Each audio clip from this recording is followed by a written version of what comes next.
Le petit Shreyan a 9 mois. Il jouit d'une très bonne santé. Mais selon sa mère, il y a quelques semaines, il a eu les nausées et les vomissements.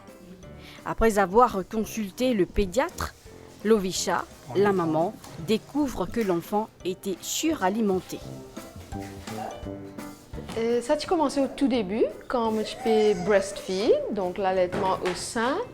Et mon parti peut comprendre au fait au tout début les différents pleurs de bébé.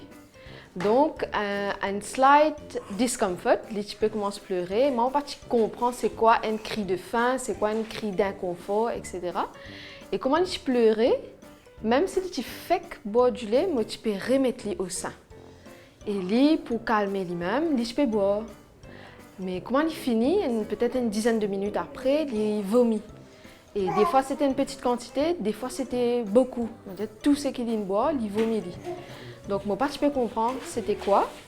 Mon regagne le même problème, arrivé 6 mois, quand il commence à prendre souvent une purée, tout ça. Donc, tu peux essayer de donner légumes, etc. Et à un moment spécifique, je donne yaourt. Une petite quantité de yaourt qu'il est bien content de manger. Mais après, disons, 30 minutes, il commence à pleurer encore. Là, d'après moi, il est faim, me donne ce biberon maintenant, du lait, et il boit bien. Mais il boit, il gagne sommeil, il lève et il rejette tout. Il arrivait quelques fois, là, je pensais peut-être que c'est la gastro. Je suis chez le médecin. Et là, le médecin explique-moi que si c'est que vomissement, sans la diarrhée, sans une petite fièvre, ce n'est pas la gastro. Il y a une autre cause derrière. Là, le médecin pose moi plusieurs questions, me répond comment on peut donner manger, à quelle heure, etc.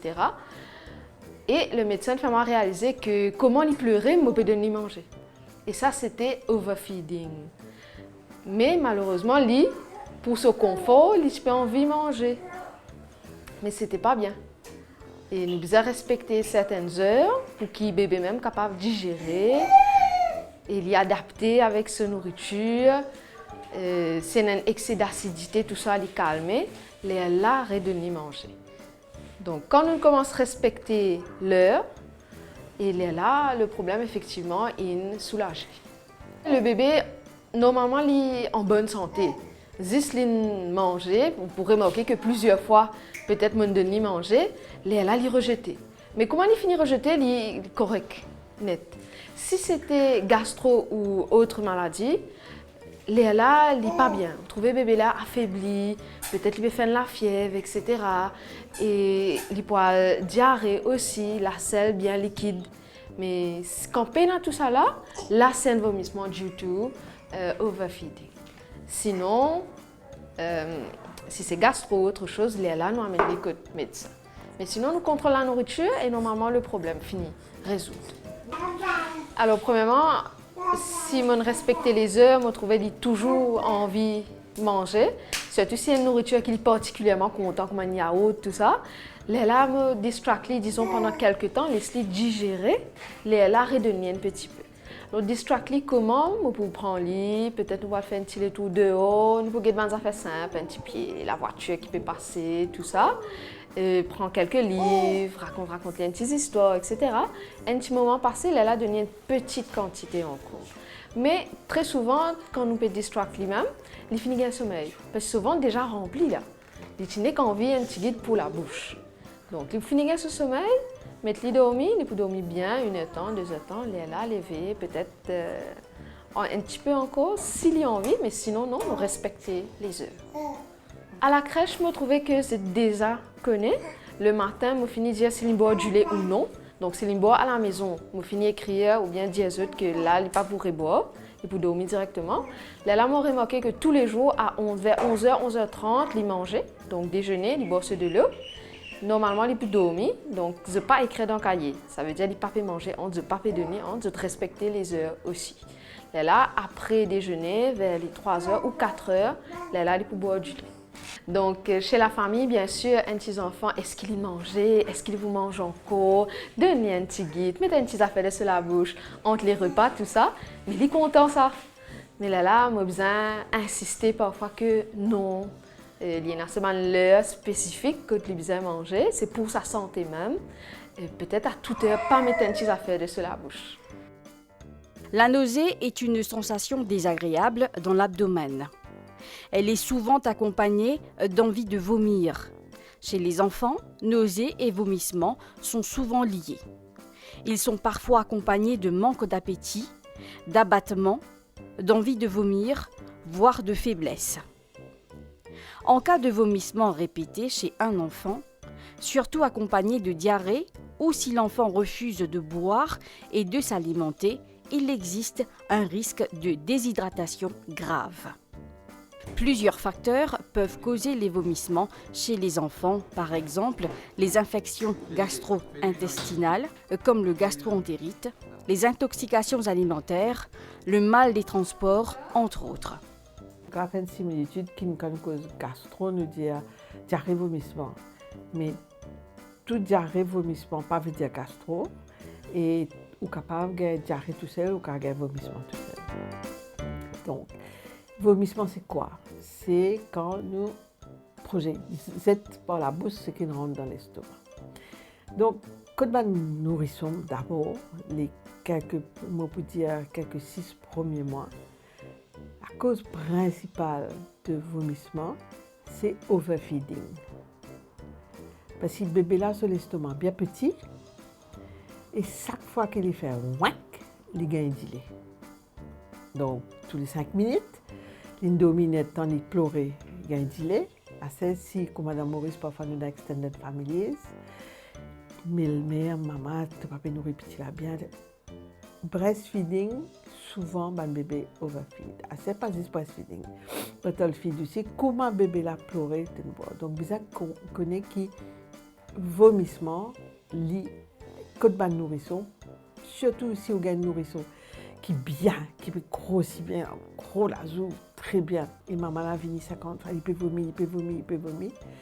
Assiser, guette bien qui schedule alimentaire à ses enfants. Et on peut étonner de trouver que c'est un enfant qui peut-être boire tous les nuits dans les nuits. Donc, il peut boire, il est bien content de boire, mais seulement il tient après. Donc, vomissement, il est capable aussi une pathologie qui appelle une sténose du pylore, c'est-à-dire il touche plutôt un garçon en bas des mois. C'est un enfant qui, chaque fois qu'il boit, il vomit, mais il vomit de façon projectile. Il vraiment vomit. C'est un enfant qui ne prend pas poids, qui vraiment pas supporte ce du lait ou pas supporte même de l'eau, qui fait. Parce que quand l'estomac finit, avant il tombe dans le tube digestif, il y a une pylore qui appelle ça, une sortie depuis dans son estomac, et il est serré. Donc automatiquement, du lait ou liquide dans l'aliment pas qu'à passer, donc il tire. Et ça, les effets d'échographie, c'est assez facile pour diagnostiquer. Il faut juste y penser, comment nous dire. Et il y a une petite intervention chirurgicale et il y a les enfants là bien. Les enfants capables de vomir aussi parce qu'ils ont une indigestion. Ça veut dire qu'ils mangent des affaires ou ils boivent des affaires qui ne sont pas radées. Souvent, mes parents travaillent à ce quand les enfants commencent à diversifier ou qu'ils sont mangés pour des coups, 3 coups, et arriver parfois qu'ils mangent la tournée. Et là, ils peuvent rejeter. Et il y a aussi des enfants qui sont intolérants aux protéines de lait de vache. Ça veut dire des petits nourrissons qui, quand ils boivent biberon, vraiment je ne pas tolérer et je rejette. Donc ça, bien penser quand on a un petit nourrisson qui vraiment n'est pas capable de boire, il est capable de sténose du pylore, comme on disait là, il est capable d'intolérance aux protéines de lait de vache. Donc beaucoup de réponses à ce diagnostic-là, il est dans le questionnement là. Souvent, vous allez dire, ce vomissement, comment était? Vous dites, madame, ou capable de boire du lait, ou monsieur est capable de boire du lait, et vous pouvez étonner quand vous dites, non, on n'est pas capable. Donc, il y a des affaires comme ça qui peuvent aider, pour diriger, pour connaître, mais ça vomisse là. Bien sûr, si c'est un vomissement avec la fièvre, ça c'est une autre affaire. Il est capable, effectivement, une gastro, il est capable une méningite, il est capable une infection, il est capable une infection aux oreilles. Donc, tout vomissement avec fièvre demande un examen complet pour connaître qui peut arriver. Pas oublier, quand nous disons à un enfant peut vomir, nous faisons check partout. Ça veut dire nous pouvons check sur les oreilles, nous pouvons check sur la gorge, nous faisons descendre tête sous couche. Attention, qui ces enfants-là ont un lerni, ça lerni là bloqué. Donc, quand un enfant peut vomir, pas juste calculer là-haut, besoin vraiment examiner les enfants là. Un lerni, c'est quoi? C'est un bout de tube digestif qui est capable de coincer par là. Donc, comment les enfants là boivent, ça ressortit. Donc, quand un enfant peut gagner vomissement, important, c'est que les enfants là comment été. Est-ce qu'il est correct, il peut grossir trop beaucoup même. Là, on connaît où peut le plus faire overfeeding. À ce si on peut gagner vomissement, on trouve les enfants là peuvent chétir, peuvent venir fatigués, pas peuvent avancer, pas peuvent grossir, pas peuvent grandir. Là, on besoin faire attention. On besoin quand même faire un test, checker qui peut arriver. À ce si on a des enfants qui peuvent vomir et qui ont la fièvre, toujours une infection. Première infection, c'est méningite qui vous a éliminé. Sinon, infection aux oreilles, il est capable de gastro, mais ça ne va pas causer. Ou toute autre infection, une infection à la gorge, une bronchite. Alors, parlant de bronchite, quand un bébé tousse beaucoup, il est rejeté aussi. Et toujours, vous avez calculé, si un bébé peut rejeter et il enflamme là-dedans, c'est bon signe. Ça veut dire qu'il peut tirer sur flamme. Donc, sa qualité de vomissement-là, pas nécessaire ou traiter ou empêcher de vomir. Ou besoin laisser vomir, tant qu'il peut vomir, il peut tirer sur flamme. Mais s'il a l'habitude de flamme inhalée, encore peut vomir, là, nous besoin traiter. Donc, si vous bien été, beaucoup d'affaires qui nous causent, comme un vomissement, fièvre, diarrhée, ce sont des symptômes qui ouvrent un boulevard, qui ou à ce besoin rodé, que tout peut aller, qui diagnostic vous peut faire. Mais seulement, il est vraiment mieux qui ou faire aux enfants consulter, qui ou à le de Internet ou qui ou dire c'est pas grave. Outre les vomissements eux-mêmes, il est important de surveiller les symptômes qui y sont associés.